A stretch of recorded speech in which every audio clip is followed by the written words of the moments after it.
ಎಂಬ ಊರಲ್ಲಿ ಬಡ ಜನರು ವಾಸಿಸ್ತಾ ಇದ್ರು. ಆ ಊರಿನ ಪರಿಸ್ಥಿತಿ ಹೇಗಿತ್ತು ಅಂದ್ರೆ, ಪ್ರತಿಯೊಂದು ಮನೆಯಲ್ಲಿ ಒಬ್ಬ ವ್ಯಕ್ತಿ ತಮ್ಮ ಜೀವನವನ್ನು ಸಾಗಿಸಲು ಕೆಲಸ ಮಾಡಲೇಬೇಕಾಗಿತ್ತು. ಕೆಲವರು ಗದ್ದೆ ಕೆಲಸ ಮಾಡಿದ್ರೆ, ಕೆಲವರು ಪಶು ಪಕ್ಷಿಗಳನ್ನ ನೋಡ್ಕೊಳ್ಳೋದು. ಅದೇ ಊರಲ್ಲಿ ದೀನ್ ಲಾಲ್ ಅವರ ಕುಟುಂಬ ಇತ್ತು. ಅವರ ಮನೆ ಪರಿಸ್ಥಿತಿ ಕೂಡ ಹಾಗೇ ಇತ್ತು. ಇವತ್ತು ಆರೋಗ್ಯ ಯಾಕೋ ಸರಿ ಇಲ್ಲ ಅಂತ ಅನ್ಸ್ತಾ ಇದೆ. ನನಗನ್ಸುತ್ತೆ ಇವತ್ತು ಕೆಲ್ಸಕ್ಕೆ ಹೋದ್ರೆ ಕಷ್ಟ ಆಗ್ಬೋದು. ದೀನ್ ಲಾಲ್ ಹೆಂಡತಿ ದಾಮಿಣಿ ಅವನ ಹತ್ರ ಬಂದು ಹೇಳ್ತಾಳೆ, ನೀವಿವತ್ತು ಕೆಲ್ಸಕ್ಕೆ ಹೋಗ್ಲಿಲ್ಲ ಅಂದ್ರೆ ನಾವು ದಿನಾ ಪೂರ್ತಿ ಉಪವಾಸ ಇರ್ಬೇಕಾಗುತ್ತೆ. ಮತ್ತೆ ನಿಮಗೆ ಹುಷಾರ್ ಕೂಡ ಇಲ್ಲ. ಈ ಪರಿಸ್ಥಿತಿಯಲ್ಲಿ ಉಪವಾಸ ಇರೋದು ಒಳ್ಳೇದಲ್ಲ. ಅಲ್ಲ, ನಾನು ಏನ್ ತಾನೇ ಮಾಡ್ಲಿ ಹೇಳು? ನನ್ನ ಶರೀರ ನನಗೆ ಸಹಾಯ ಮಾಡ್ತಾ ಇಲ್ಲ. ಹೀಗಿದ್ದಾಗ ನಾನು ಅಲ್ಲಿಗೆ ಹೋಗಿ ಏನ್ ಮಾಡ್ಲಿ ಹೇಳು? ಯಜಮಾನ್ರು ನನ್ನ ಈ ಪರಿಸ್ಥಿತಿಯಲ್ಲಿ ನೋಡಿದಾಗ ಅವರೇ ನನ್ನ ಸ್ವತಃ ಮನೆಗೆ ವಾಪಸ್ ಕಳಿಸ್ಬಿಡ್ತಾರೆ. ನಾನ್ ಎಷ್ಟೆಲ್ಲ ಕೆಲಸ ಮಾಡ್ತೀನೋ ಅದ್ರ ಬದಲಿಗೆ ಅವರು ದುಡ್ಡು ಕೊಡಲ್ಲ, ಊಟನೂ ಕೊಡಲ್ಲ. ಮತ್ತೆ ನಾನ್ ಕೆಲ್ಸಕ್ಕೆ ಹೋಗ್ಬೇಕಾ ನಿಮ್ಮನ್ನ ಉಪವಾಸ ಇಟ್ಟು? ಮತ್ತೇನ್ ತಾನೇ ಮಾಡೋದು? ನೀನು ನಂತರನೇ ಮನೇಲಿ ಕೂತ್ಕೊಂಡ್ರೆ ನಿನ್ನ ಹೊಟ್ಟೆ ತಾನೇ ಹೇಗ್ ತುಂಬುತ್ತೆ? ಅಲ್ಲಿಗೆ ಹೋದ್ರೆ ನಿನಗೆ ಕೊನೆ ಪಕ್ಷ ಊಟ ಆದ್ರೂ ಸಿಗುತ್ತೆ. ನನ್ ಬಗ್ಗೆ ಯೋಚನೆ ಮಾಡ್ಬೇಡ. ನಾನಿವತ್ತು ಉಪವಾಸ ಮಾಡ್ತಾ ಇದ್ದೀನಿ ಅಂತ ನೀನ್ ಸುಮ್ನೆ ಅನ್ಕೋ, ಆಯ್ತಾ? ಸರಿ, ಸಂಜೆ ನಾನ್ ಬೇಗ ಬರೋದಕ್ಕೆ ಪ್ರಯತ್ನ ಪಡ್ತೀನಿ. ಇಷ್ಟ ಹೇಳಿ ದಾಮಿನಿ ಕೆಲಸ ಮಾಡೋದಕ್ಕೆ ಹೋಗ್ತಾಳೆ. ದೀನ್ ಲಾಲ್ ಮನೆಯಲ್ಲಿ ಮಂಚದ ಮೇಲೆ ಮಲ್ಕೊಂಡು ವಿಶ್ರಾಂತಿ ತಗೊಳ್ತಾನೆ. ಅದೇ ಸಮಯದಲ್ಲಿ ಒಬ್ಬ ಸಾಧು ಊರಲ್ಲಿ ಭಿಕ್ಷೆ ಬೇಡೋದಕ್ಕೆ ಬರ್ತಾನೆ. ಮತ್ತೆ ಮನೆ ಮನೆಗೆ ಹೋಗಿ ಭಿಕ್ಷೆ ಬೇಡ್ತಾ ಇರ್ತಾನೆ. ಭಿಕ್ಷಾಂದೇಹಿ, ಭಿಕ್ಷಾಂದೇಹಿ. ಸಾಧು ಪದೇ ಪದೇ ಕೂಗೋದನ್ನ ನೋಡಿ ವಯಸ್ಸಾದ ಹೆಂಗಸು ಮನೆಯಿಂದ ಆಚೆ ಬರ್ತಾಳೆ. ನೋಡಿ ಸ್ವಾಮಿಗಳೇ, ನನ್ ಮಗ ಮತ್ತೆ ಸೊಸೆ ಆಚೆ ಕೆಲ್ಸಕ್ಕೆ ಹೋಗಿದ್ದಾರೆ. ನಾನು ಒಬ್ಳೆ ಮನೇಲಿದ್ದೀನಿ. ನಾನೇನಾದ್ರೂ ನಿನಗ್ ಭಿಕ್ಷೆ ಕೊಟ್ರೆ ನನ್ ಸೊಸೆಗೆ ಎಲ್ಲಾನು ಗೊತ್ತಾಗುತ್ತೆ. ಯಾಕಂದ್ರೆ ಮನೆಯಲ್ಲಿ ಅಕ್ಕಿ ಒಂದ್ ಮುಟ್ಕೆ ಅಷ್ಟೇ ಇರೋದು. ಅವಳು ನನ್ನನ್ನ ಸುಮ್ನೆ ಬಿಡಲ್ಲ. ಪರವಾಗಿಲ್ಲ ತಾಯಿ, ನನಗೆ ನಿಮ್ಮ ಕಷ್ಟ ಅರ್ಥ ಆಗ್ತಾ ಇದೆ. ನಿಮ್ಮ ಕೈಯಲ್ಲಿ ಆಗಿದ್ದಿದ್ರೆ ನೀವು ಖಂಡಿತವಾಗ್ಲೂ ಭಿಕ್ಷೆ ಹಾಕ್ತಾ ಇದ್ರಿ. ಆದ್ರೆ ನಿಮ್ ಪರಿಸ್ಥಿತಿ ಇವಾಗ ಹೇಗಿದೆ ಅಂದ್ರೆ, ನಿಮ್ಮ ಹೊಟ್ಟೆನ ತುಂಬಿಸ್ಕೊಳ್ಳಕ್ಕೂ ಕೂಡ ನೀವು ಇನ್ನೊಬ್ರ ಅವಶ್ಯಕತೆ ಪಡಿಬೇಕು. ನನ್ನನ್ನ ಕ್ಷಮಿಸಿ ಸ್ವಾಮಿ. ನನ್ನ ಜೀವನದಲ್ಲಿ ಇದೇ ಮೊದಲನೇ ಬಾರಿ ಮನೆಗೆ ಭಿಕ್ಷೆ ಬೇಡಕ್ ಬಂದವರು ಖಾಲಿ ಕೈಯಲ್ಲಿ ಹೋಗ್ತಾ ಇದ್ದಾರೆ. ನಾನು ಚಿಕ್ಕವಳಿದ್ದಾಗ ವ್ಯಕ್ತಿಗಳು ಯಾಕೆ ಪ್ರಾಣಿಗಳಿಗೂ ಕೂಡ ನಾನು ಉಪವಾಸ ಇರೋದನ್ನ ಬಿಟ್ಟಿಲ್ಲ. ಕ್ಷಮೆ ಕೇಳ್ಬೇಡಿ ತಾಯಿ. ನಾನು ಏನ್ ಅನ್ಕೊಂಡು ಇಲ್ಲಿಂದ ಹೋಗ್ತೀನಿ ಅಂದ್ರೆ, ನನಗೆ ನಿಮ್ಮ ಕೈಯಿಂದ ದಕ್ಷಿಣೆ ಸಿಕ್ಕಿದೆ ಅಂತ. ನಿಮ್ಮ ಒಳ್ಳೆಯ ಮನಸ್ಸು ನನಗೇನ್ ಹೇಳ್ತಾ ಇದೆ ಅಂದ್ರೆ, ನಿಮ್ಮ ಕೈಯಾರೆ ನಾನು ಏನು ತಗೋಬಾರ್ದು, ಅದು ಸರಿಯಾಗೋದಿಲ್ಲ. ನೀವು ಆರೋಗ್ಯವಂತರಾಗಿರಿ. ಸಾಧುಗಳು ಆ ವಯಸ್ಸಾದ ಹೆಂಗಸಿಗೆ ಆಶೀರ್ವಾದ ಕೊಟ್ಟು ಅಲ್ಲಿಂದ ಹೊರಡ್ತಾರೆ. ಇದೇ ತರ ಸಾಧು ಅವರು ಇನ್ನೊಂದ್ ಮನೆಗೆ ಹೋಗ್ತಾರೆ. ಆದ್ರೆ ಅವ್ರಿಗೆ ಎಲ್ಲೂ ಕೂಡ ಭಿಕ್ಷೆಯ ನೆಪದಲ್ಲಿ ಒಂದು ಅಕ್ಕಿ ಕಾಳು ಸಿಗಲ್ಲ. ಸಂಜೆ ಆಗ ಹೋಗಿತ್ತು. ಹಾಗಾಗಿ ದಾಮಿನಿ ಕೆಲಸ ಮುಗಿಸ್ಕೊಂಡು ಮನೆಗೆ ವಾಪಸ್ ಬರ್ತಾಳೆ. ಅವಳ ಗಂಡ ಮಂಚದ ಮೇಲೆ ವಿಶ್ರಾಂತಿ ತಗೊಳ್ತಾ ಇದ್ದ. ಈಗ ನಿಮ್ಮ ಆರೋಗ್ಯ ಹೇಗಿದೆ? ಆರೋಗ್ಯ ಏನೋ ಸ್ವಲ್ಪ ಪರವಾಗಿಲ್ಲ, ಆದ್ರೆ ತುಂಬಾ ಹಸಿವು ಆಗ್ತಾ ಇದೆ ಕಣೆ. ನೀವ್ ಇಲ್ಲೇ ಸ್ವಲ್ಪ ಹೊತ್ತು ಮಲ್ಕೊಂಡಿರಿ, ನಾನ್ ನಿಮ್ಗೆ ಏನಾದ್ರೂ ತಿನ್ನೋಕ್ ಮಾಡ್ಕೊಂಡ್ ಬರ್ತೀನಿ. ದಾಮಿನಿ ತನ್ನ ಗಂಡನ್ಗೆ ಅಡಿಗೆ ಮಾಡಕ್ಕೆ ಅಂತ ಅಡಿಗೆ ಮನೆಗೆ ಹೋಗ್ತಾಳೆ. ಸ್ವಲ್ಪ ಹೊತ್ತಾದ್ಮೇಲೆ ಅವಳು ಅಡಿಗೆ ಮಾಡ್ಕೊಂಡು ಗಂಡನ್ಗೆ ಊಟ ತಗೊಂಡ್ ಬರ್ತಾಳೆ. ರೀ, ಎದ್ದೇಳಿ, ಕೈಕಾಲ್ ಮುಖ ತೊಳ್ಕೊಳ್ಳಿ, ಊಟ ಮಾಡಿ. ದೀನ್ ಲಾಲ್ ಮಂಚದ ಮೇಲಿಂದ ಎದ್ದು ಕೈಕಾಲ್ ತೊಳೆಯೋಕ್ಕೆ ಹೋಗ್ತಾನೆ.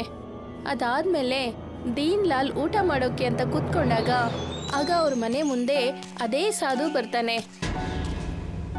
ಭಿಕ್ಷಾಂದೇಹಿ, ಯಾರಾದ್ರೂ ಮನೇಲಿ ಇದ್ದೀರಾ? ಈ ಹಸ್ಕೊಂಡಿರೋ ಸಾಧುವಿನ ಮಾತ್ ಕೇಳಿಸ್ತಾ ಇದೆಯಾ? ಸಾಧು ಧ್ವನಿ ಕೇಳಿ ದೀನ್ ಲಾಲ್ ಎದ್ದೇಳ್ತಾನೆ. ಮನೆ ಬಾಗ್ಲ ಹತ್ರ ಬರ್ತಾನೆ. ಆದ್ರೆ ಅವನ್ ಹೆಂಡತಿ ದಾಮಿನಿ ಅವನನ್ನ ನಿಲ್ಲಿಸ್ತಾಳೆ. ಮನೆಯಲ್ಲಿ ಸ್ವಲ್ಪನೇ ಅಕ್ಕಿ ಇತ್ತು, ಅದನ್ನೇ ನಾನ್ ನಿಮ್ಗೆ ಅಡಿಗೆ ಮಾಡಿ ಬಡಿಸಿದ್ದು. ನಮ್ ಹತ್ರ ಏನೂ ಇಲ್ಲ. ನಾವ್ ಸಾಧುಗಳಿಗೆ ಏನ್ ಭಿಕ್ಷೆ ಹಾಕೋದು? ನಮ್ಮ ಕೈಯಲ್ಲಿ ಏನಾಗುತ್ತೋ ಅದನ್ನ ಕೊಡೋಣ, ಆದ್ರೆ ನಮ್ಮ ಮನೆಯಿಂದ ಸಾಧುಗಳನ್ನ ಬರಿಗೈಯಲ್ಲಿ ಕಳಿಸಬಾರ್ದು. ದೀನ್ ಲಾಲ್ ಮನೆಯಿಂದ ಆಚೆ ಹೋಗ್ತಾನೆ. ಒಳಗಡೆ ಬನ್ನಿ ಸಾಧುಗಳೇ.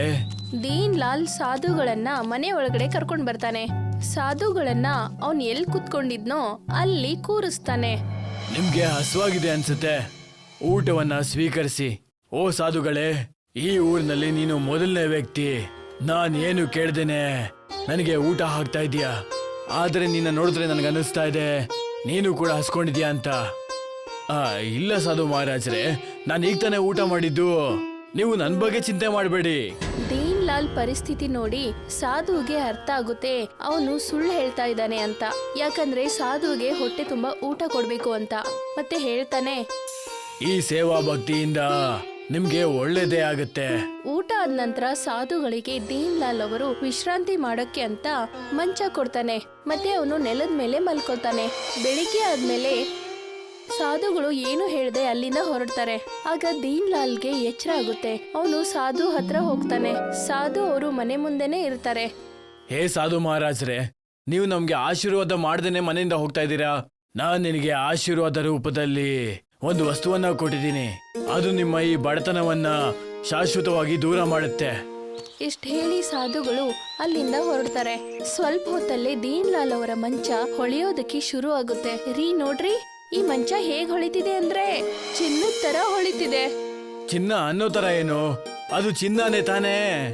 ಬೇರೆ ಯಾವುದೇ ವಸ್ತು ಕೂಡ ಈ ರೀತಿ ಚಿನ್ನ ತರ ಹೊಳೆಯೋದಿಲ್ಲ. ಇದರ ಅರ್ಥ ಸಾಧುಗಳು ನಮ್ ಸೇವೆನ ಸಂತೋಷ ಪಟ್ಟು ನಮ್ ಮಂಚನ ಚಿನ್ನದ ಮಂಚ ಮಾಡಿ ಹೋಗಿದ್ದಾರೆ. ನಾವಿನ್ನು ಕೆಲ್ಸಕ್ಕೋಸ್ಕರ ಅಲ್ಲಿ ಇಲ್ಲಿ ಓಡಾಡ್ಬೇಕಾಗಿಲ್ಲ. ದಾಮಿನಿ ಮತ್ತೆ ದೀನ್ ಲಾಲ್ ಇದನ್ನ ಸಂತೋಷದಿಂದ ಜೋರಾಗಿ ಮಾತಾಡ್ತಾ ಇದ್ರು. ಈ ಎಲ್ಲ ಮಾತುಗಳನ್ನ ಪಕ್ಕದ ಮನೆಯ ಮದನ್ ಎಲ್ಲಾನು ಕೇಳಿಸ್ಕೊತಾ ಇದ್ದ. ಒಂದು ವೇಳೆ ಈ ಮಂಚ ನನಗ್ ಸಿಕ್ಕಿದ್ರೆ ನಾನು ನನ್ನ ಮಗಳಿಗೆ ಚಿಕಿತ್ಸೆನ ಕೊಡಿಸ್ಬಹುದು. ನಾನಿವತ್ ರಾತ್ರಿನೇ ಈ ಮಂಚನ ಕಳ್ತನ ಮಾಡ್ತೀನಿ. ಸಂಜೆ ಆದ್ಮೇಲೆ ಮದನ್ ಸಾಧುಗಳ ವೇಷ ಹಾಕೊಂಡು ದೀನ್ ಲಾಲ್ ಮನೆಗೆ ಹೋಗ್ತಾನೆ. ಭಿಕ್ಷಾಂದೇಹಿ. ದಾಮಿನಿ ಬಾಗ್ಲ ಹತ್ರನೇ ನಿಂತ್ಕೊಂಡಿದ್ಲು. ಸಾಧುಗಳೇ, ನಿಮಗೆ ಭಿಕ್ಷೆ ಬೇಕಾ? ನನಗೆ ದಿನ ಪೂರ್ತಿ ನಡೆದು ಸಾಕಾಗಿದೆ ದೇವಿ. ಇಡೀ ದೇಹವೇ ಸುಸ್ತಾಗಿದೆ. ವಿಶ್ರಾಮ ಪಡಿಬೇಕು. ನಾನು ಇವತ್ತು ರಾತ್ರಿ ಮಟ್ಟಿಗೆ ಇಲ್ಲಿ ವಿಶ್ರಾಂತಿ ತಗೋಬಹುದಾ? ಸರಿ, ನೀವು ಒಳಗಡೆ ಬನ್ನಿ. ದಾಮಿನಿ ಮಾತ್ ಕೇಳಿ ಮದನ್ ಮನೆ ಒಳಗಡೆ ಬಂದ. ಮದನ್ಗೆ ವಿಶ್ರಾಂತಿ ತಗೊಳಕ್ಕೆ ಚಿನ್ನದ ಮಂಚ ಕೊಟ್ರು. ಆದ್ರೆ ಮದನ್ ವಿಶ್ರಾಂತಿ ತಗೊಳ್ಳೋ ಬದಲು ದೀನ್ ಲಾಲ್ ಮತ್ತೆ ದಾಮಿನಿ ಮೇಲೆ ಒಂದ್ ಕಣ್ಣಿಟ್ಟಿದ್ದ. ಇವರಿಬ್ರು ಕೂಡ ಮಲಗ್ತಿದ್ದ ಹಾಗೆ ನಾನೀ ಚಿನ್ನದ ಮಂಚನ ಕಳ್ತನ ಮಾಡಿ ಎತ್ಕೊಂಡು ಹೋಗ್ಬಿಡ್ತೀನಿ. ಮಧ್ಯರಾತ್ರಿ ಎಲ್ರೂ ಮಲ್ಕೊಂಡಾಗ ಮದನ್ ನಕಲಿ ದಾಡಿನ ತೆಗೆದು ಮತ್ತು ಹಾಕೊಂಡಿರೋ ವೇಷನ ತೆಗೆದು ಬಿಸಾಕ್ತಾನೆ. ಮತ್ತೆ ಮಂಚಾನ ತಗೊಂಡು ಅಲ್ಲಿಂದ ಹೋಗ್ತಾನೆ.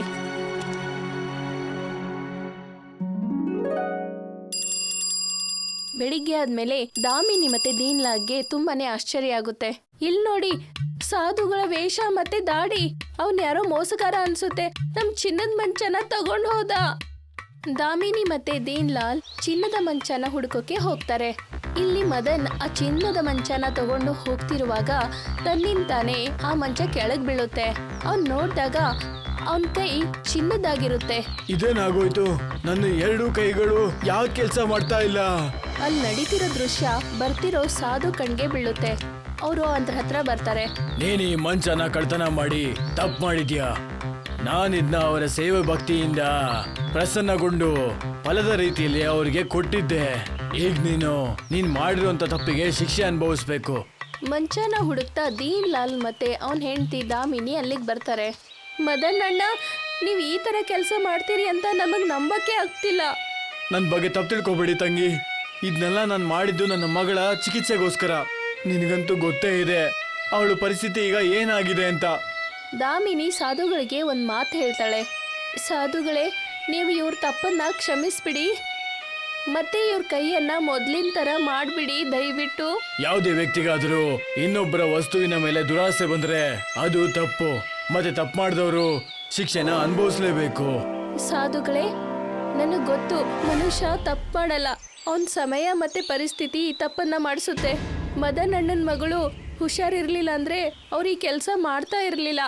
ದಾಮಿನಿ ಇಷ್ಟೊಂದು ಬೇಡ್ಕೊಂಡ್ಮೇಲೆ ಸಾಧು ಮದನ್ ಕೈಯನ್ನ ಮೊದ್ಲಿನ ತರ ಬದಲಾವಣೆ ಮಾಡ್ತಾರೆ. ಮತ್ತೆ ದೀನ್ ಲಾಲ್ ಆ ಮಂಚನ ಕೈಯಲ್ಲಿ ಹಿಡ್ಕೊಳ್ತಾನೆ. ಅಲ್ಲಿಂದ ಮಾರ್ಕೆಟ್ಗೆ ಹೋಗ್ತಾನೆ. ನೀವ್ ಈ ಮಂಚನ ಎಲ್ ತಗೊಂಡ್ ಹೋಗ್ತಾ ಇದ್ದೀರಾ? ನಾನಿದ್ದ ಯಾವ್ದಾದ್ರು ವ್ಯಾಪಾರಿಗೆ ಮಾರ್ತೀನಿ. ಒಂದ್ ವೇಳೆ ಇದು ಮನೇಲೇ ಇದ್ರೆ ಯಾರಾದ್ರೂ ಕಳ್ಳ ಮತ್ತೆ ಇದನ್ನ ಕಳ್ತನ ಮಾಡಕ್ಕೆ ಬಂದೇ ಬರ್ತಾನೆ.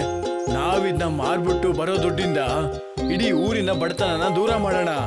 ದೀನ್ ಲಾಲ್ ಆ ಚಿನ್ನದ ಮಂಚನ ಮಾರಿ ಬಂದಿರೋ ದುಡ್ಡನ್ನ ಊರಿನ ಆರ್ಥಿಕ ಪರಿಸ್ಥಿತಿಯನ್ನು ಬದಲಾವಣೆ ಮಾಡ್ತಾನೆ.